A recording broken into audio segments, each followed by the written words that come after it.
పచ్చ పచ్చని బెత్లెహేములు, చల్ల చల్లని నడిరేలు, వెచ్చ వెచ్చంగా అమ్మ ఒడిలో రాజాధిరాజు పవళించెను.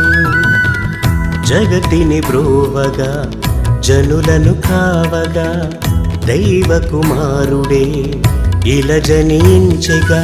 పచ్చ పచ్చని బెత్లెహేములు, చల్ల చల్లని నడిరేలు, వెచ్చ వెచ్చంగా అమ్మ ఒడిలో రాజాధిరాజు పవళించెను.